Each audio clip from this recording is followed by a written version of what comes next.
Protein, lipid के बाद lipid जो है वसा है। अब वसा का आपको नेचुरल तो पता ही है किस में होता है, घी और तेल में होती है। वसा अपने शरीर में काम क्या करती है, फंक्शन क्या है वसा का? तो वसा के खूब काम है। एक तो अपने विटामिन के बारे में चर्चा करेंगे आगे कि विटामिन जो है बी और सी तो जल में घुलते हैं, बाकी विटामिन है जैसे ए, विटामिन डी और ई, के, इन विटामिनों को घोलने का काम करती है, विटामिन को घोलने में सहायक है। और दूसरा, यदि उपवास कर रहे हैं तो वसा से ऊर्जा भी मिलती है अपनी। दूसरा, वसा की मोटी चर्बी जो है, त्वचा के नीचे एक चर्बी होती है अपने, और वो जो कंबल की तरह काम करती है। जो शरीर का अंदर का तापमान है अपना 37 डिग्री सेल्सियस या 98.6 डिग्री फारेनहाइट, तो शरीर के इंटरनल टेम्परेचर को मेंटेन करने का काम करती है, कंबल की तरह शरीर के तापमान को मेंटेन रखेगी, ये काम है। दूसरा, जैसे एक एग्जांपल से बताता हूं आपको, समझ आ जाएगा। रसोई के अंदर अपने जैसे कुछ पदार्थ लेते हैं, जैसे कांच के गिलास है।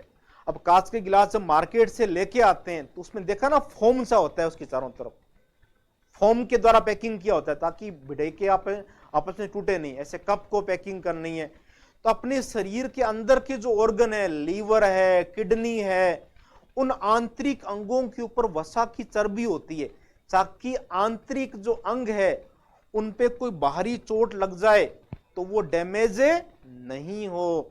तो वसा आंतरिक अंगों के ऊपर एक सुरक्षात्मक आवरण बनाता है। किडनी के ऊपर बना रही है एक आवरण, वो आवरण जरूरी है।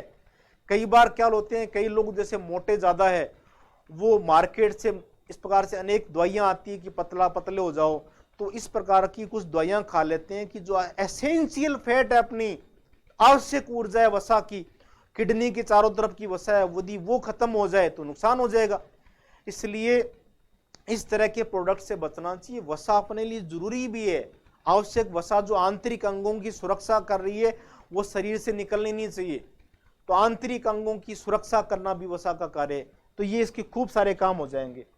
तो वसा के प्रमुख स्रोत पूछे जाए, मेन सोर्स कौन है? मेन सोर्स दो ही है, एक तो घी है और एक तेल है। घी से वसा मिलती है अपने को और तेल से मिलती है। और कार्य के रूप में देखें तो वसा एक अपने शरीर के ऊपर त्वचा का क्या बनाती है? आवरण बनाती है। और शरीर का आंतरिक तापमान अभी बात किया था, ये टेम्परेचर याद रखना इंपॉर्टेंट है बहुत ही। 37 डिग्री सेल्सियस अपना टेम्परेचर होता है बॉडी का, 37 डिग्री सेल्सियस ये समान रहना चाहिए। अंदर का तापमान 37 से ऊपर भी नहीं होना चाहिए, 38 भी नहीं होना चाहिए, 36 भी नहीं होना चाहिए। एक टेम्परेचर मेंटेन करने का जो काम कर रखा है वो भी वसा उसको करने में क्या है? सहायता करती है। और दूसरा, आंतरिक अंगों की क्या करती है? सुरक्षा करती है। ये जो अगला बता रखा है अपनों ने, वसा किडनी जैसे अंगों की क्या करती है? सुरक्षा करती है, आंतरिक अंगों की सुरक्षा करती है। और कौन कौन से विटामिन को घोलने में सहायक है इसकी भी चर्चा भी अपनों ने की थी। विटामिन ए, डी, ई, के। आप एक देखो टेक्निक से याद कर लो आप, जैसे बस है बीसी, बीसी को याद कर लो बस, और कोई बस है वो पानी में गिर गई, पानी के अंदर कोई गिर गई बस, तो बस तो किस में घुलेगी? जल के अंदर। ऐसे याद कर लो टेक्निक के रूप में, बीसी बस, विटामिन बी और सी जल में घुलनशील होते हैं और बाकी जो विटामिन है वो वसा में घुलनशील होते हैं। इन विटामिनों को घोलने का काम करती है।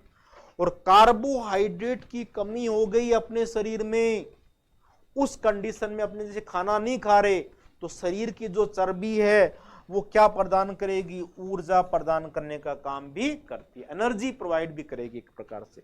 और 1 ग्राम वसा से बहुत ज्यादा एनर्जी मिलती है अपने को, 9.3 kilo calorie, sorry calorie, 9.3 calorie energy मिलेगी अपने को। तो यदि ऐसा क्वेश्चन आ जाए कि 1 ग्राम पदार्थ है अपने पास, 1 ग्राम कार्बोहाइड्रेट है, 1 ग्राम प्रोटीन है, 1 ग्राम वसा है, तो इनसे जो ऊर्जा मिल रही है इनका क्रम क्या है? तो सबसे ज्यादा ऊर्जा जो मिलेगी वो वसा से मिलेगी अपने को, 9.3 कैलोरी। उससे कम मिलेगी प्रोटीन से।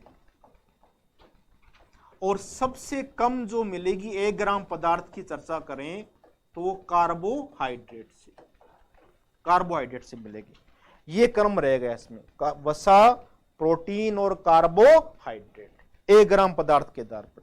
1 ग्राम पदार्थ को लिया अपने, 1 ग्राम जो पदार्थ है, जो वसा है वो तो कितनी दे रही है 9.3, और प्रोटीन है वो लगभग होता है 4.1, और कार्बोहाइड्रेट से होता है 4। थोड़ा सा डिफरेंस है कार्बोहाइड्रेट प्रोटीन में से, लेकिन यहां बड़ा डिफरेंस आ रहा है।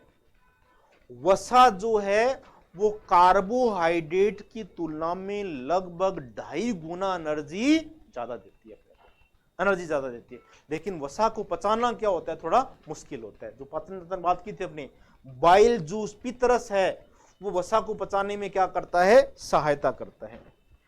फिर आगे देखिए नेक्स्ट स्लाइड के ऊपर अपने, और वसा का यदि अपने ज्यादा सेवन करें, घी तेल बहुत ही ज्यादा खाएं और शारीरिक व्यायाम कम करें, तो वसा क्या हो सकती है, जो अपनी ब्लड वेसल्स होती है, रक्तवाहिनियां, आर्टरीज, वेन्स वगैरह, उन रक्तवाहिनियों में कोलेस्ट्रॉल का जमा हो जाएगा, और कोलेस्ट्रॉल का जमा होने से हार्ट अटैक की संभावना बढ़ जाएगी। तो ये स्पेशल ध्यान, अधिक वसा का सेवन नहीं करना चाहिए। तो वसा का अधिक सेवन करेंगे तो किसका जमा हो जाएगा, कोलेस्ट्रॉल का जमा हो जाएगा, और कोलेस्ट्रॉल के जमाव से किसकी संभावना बढ़ जाएगी, हार्ट अटैक की संभावना बढ़ जाती है, हार्ट डिजीज ज्यादा हो जाती है, हार्ट अटैक है, अनेक हार्ट अटैक वगैरह।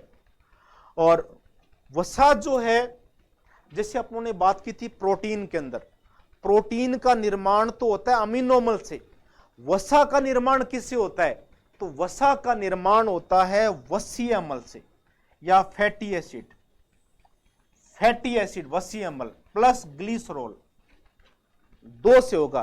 तो वसीय अम्ल होगा, इंग्लिश में फैटी एसिड बोलेंगे, और दूसरा ग्लिसरॉल, इन दोनों से मिलके क्या बनती है, वसा बनती है। और यदि ऐसा क्वेश्चन आ जाए कि वसा का पाचन हुआ, तो पाचन होने के बाद वसा किस में बदल जाती है, तो जिनसे बनी हुई योनि में बदल जाएगी। तो वसा टूट के वसीय अम्ल फैटी एसिड और किस में टूट जाती है, ग्लिसरॉल के अंदर टूट जाती है। तो ये अपनों ने कंपोनेंट वसा के बारे में बात की। उसके बाद अपने जैसे देखें नेक्स्ट स्लाइड के ऊपर, विटामिन्स, ये सबसे अधिक इंपॉर्टेंट